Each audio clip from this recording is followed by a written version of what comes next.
Եթե մարդը իջման սուրբ սեղանի առաջ ուխտ է կապում կուսակրոնության եւ գնում շնանում, պղծվում, զավակ է ունենում, որ գիտեք Սմբատ Գունստաբլի դատաստանագրքի մեջ ապօրինի ծնունդների բիճ են կոչում։ Եվ իդեպ, քանի խոսքը սրան հասավ, ես այնտեղ էլ այն ժամանակ ասեցի, ոչ մի կուսակրոն, հիշեք, սիրելի կուսակրոններ եւ ընդհանրապես հավատացյալ ժողովուրդ, ոչ մի կուսակրոն չի կարող կին եւ երեխա ունենալ,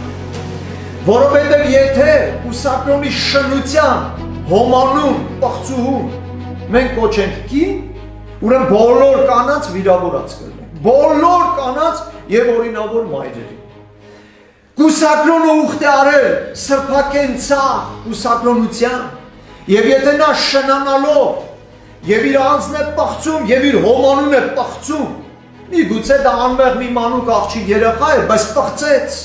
շնացավ։ Այս զրույցից հետո կարգալույց հռչակված հոգևորականը նշում է, թե իրեն հայտնել են կաթողիկոսի դստեր տվյալները Խաթուն Կտրիչի Գրիգորյանց, ծնված 1981 թվականին։ Այսօր լուսավորչի գահին նստած Գարեգին երկրորդ ամենայն հայոց կաթողիկոսին։ Ես առայժմ կասեմ վեհապար, չնայած իրենք ինձ կարգալույց են հայտարարել, ես էլ իրենց գահընկեց եմ հայտարարել։ Բայց ճակատին կտամ այս հարցը եւ ոչ թե միաբանության որևէ կուսակրոն պատասխանի ինձ Facebook-յան բամբասանքները, սենց պատասխան չեմ ուզում։ Ինքը անձամբ Գարեգին երկրորդ Ներսիսյան կաթողիկոս ամենայն հայոց, Խաթուն Կտրիչի Գրիգորյանցը 1981 թվականին ծնված բժշկուհի մի տիկին,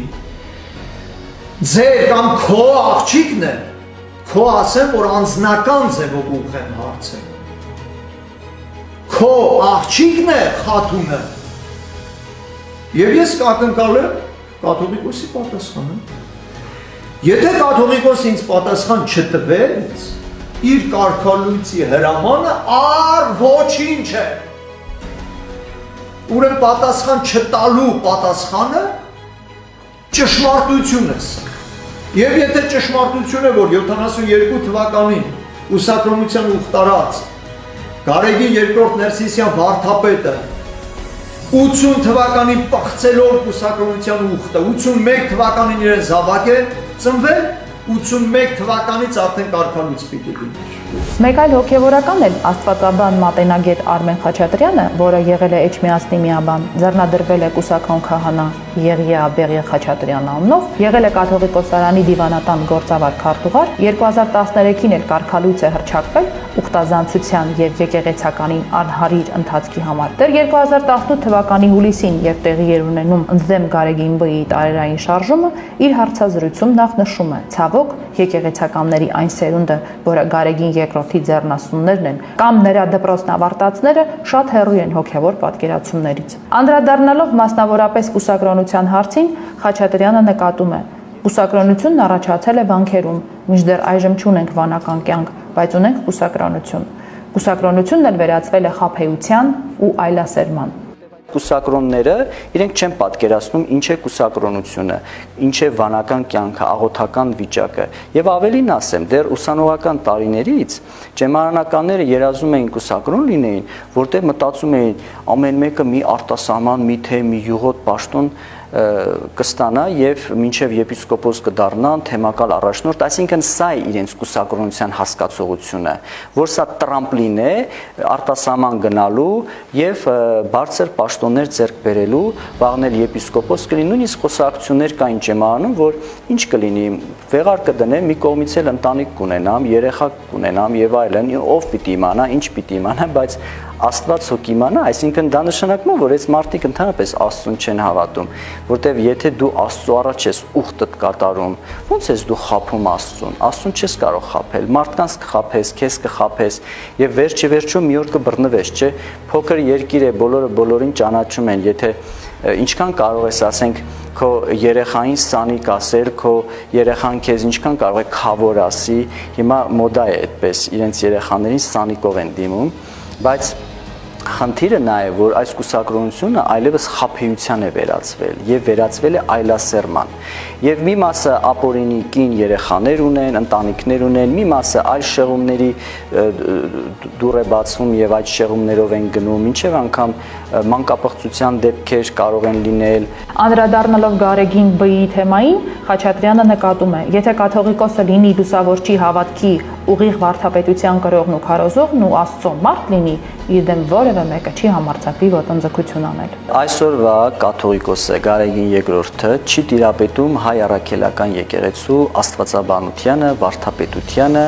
եւ ընդհանրապես եկեղեցական կանոնադրությանը, ավանդություններին, ինքը կարծես եկեղեցուց կտրված մի հատ մարդ է, որը իր հասկացած եկեղեցին է ստեղծել, բայց ոչ Քրիստոսի հիմնադրած եկեղեցու կրողն ու փոխանցողն է։ Տարիներ շարունակ կաթողիկոսի անձը նույնացվել է եկեղեցու հետ։ Եթե ասել են Մայրաթոր, հասկացել են Գարեգին II, եթե ասել են Գարեգին II, հասկացել են հայ առաքելական եկեղեցի։ Բայց մենք տեսնում ենք, որ այս մարդը ոչ մի կապ չունի հոգևոր կյանքի հետ, ոչ մի կապ չունի բուն եկեղեցու առաքելության հետ, ինքը աշխարհիկ մարդ է, պարզապես հոգևորականի հագուստով, իր ամբողջ ողնուծուծով, ինքը բիզնես հոգեբանությամբ եւ ինչից խոսում ես, եթե հոգևոր թեմաներով փորձեք զրուցել իր հետ, ինքը շրջանցում է, տանում է ինչ-որ աշխարհիկ թեմաներ, շինարարություն կամ չգիտեմ ինչ-որ այս բարերարը այսքան գումար փոխանցեց, հիմա որոշել եմ այսինչ վերանորոգությունը կատարել, ինքը հոգևոր բաներից չի կարող խոսել։ Հետևաբար ինքը նույնիսկ հավատք չունի։ Ես ականատես եմ եղել, ինչպես է ինքը Քրիստոսին մերժել Նորվան arczepiskopos Զաքարյանի ներկայությամբ, երբ որ ուղղակի մենք ապշեցինք, ինչպես կարող է կաթողիկոսը այդպես արհամարհական տոնով Քրիստոսի մասին խոսել։ Աստվածաշունչ չգիտի ուր մնացել քարոզի։ Հետևաբար ինքը լրիվ տարբեր պատկերացում ունի եկեղեցու մասին։ Եկեղեցին ինքը կլան է հասկանում եւ ինձ Վարացի Խոստովանեց ասած քո մտածելակերպի տեր մարդը իմ համակարգում տեղ չունի։ Այսինքն եկեղեցին իր համակարգն է, կարծես ժառանգություն է ստացել իր հորից, դա իր պապենական կալվածքն է։ Հիմա էլ ինքը այդ կալվածքի տերն ու տիրականն է, ոնց ուզում է վարում է, եւ որևէ մեկը չկա, որ իր ձեռքը բռնի։ Տեսեք ինքը չի շփվում ժողովրդի հետ։ Քրիստոս գրասենյակներում չնստեց, սա Գարեգին առաջինի խոսքն էր, ասում է մտավ ժողովրդի մեջ, շփվեց ժողովրդի հետ։ Այսօր կաթողիկոսը, եթե Քրիստոսի գործը շարունակողն է, ուր է ինքը ժողովրդի մեջ չէ, ինքը պարզ հասարակ ժողովրդի հետ չի շփվում, նայեցեք տեսագրությունները, շփվում է հանրապետական այդ կորիզի հետ, շփվում է մեծահարուստների հետ, շփվում է օլիգարխների հետ, շփվում է բարերարների հետ, այսինքն ումից ինքը ակնկալություն ունի։ Պարզ հասարակ ժողովրդից ինքը ակնկալություն չունի։ Ինքը բռնապետական ոչին է սովոր, որտեղ ինքը մտածում է, որ ուրիշ կերպ չի կարող ուրեմն մարդկանց իր բռի մեջ պահի, պիտի բոլորը վախենան, եւ դա էլ իր հերթին ծնում է անհատի պաշտամունք։ Նայեք Ստալինը ինչպես հասավ անհատի պաշտամունքի, վախի սարսափի մթնոլորտ ձևավորելով, եւ ինքը այսօր նույն այդ փոքրիկ ստալինիզմ է ստեղծել Մայրաթորում, եւ ամբողջ հայ եկեղեցին իհարկե Մայրաթորը որպես նվիրապետական աթոռ նկատի ունենալով, քանի որ մյուս տեղերում դեռ չի կարողանում նույն ձևով իր տիրապետությունը հաստատի, բայց փոքրիկ ստալինիզմ է, բոլորը վախենում են